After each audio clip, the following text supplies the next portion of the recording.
When you need to combine a polymer pipe to a stainless steel pipe, you only need a few things. You need a little brass bushing, which you have to insert to the polymer pipe.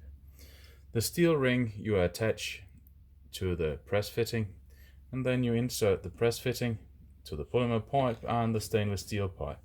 To make sure that you have the correct position of the pipe also after you've been pressing, you have to make a little mark on the pipe. Then you take your pressing machine, attach the jaws correctly to the fitting, and then you press.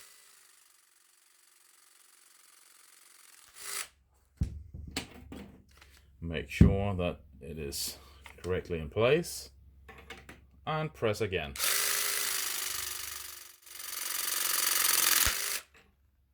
Now the two types of pipe has been connected. You can remove the little steel ring with a plier or a screwdriver. Thank you for watching.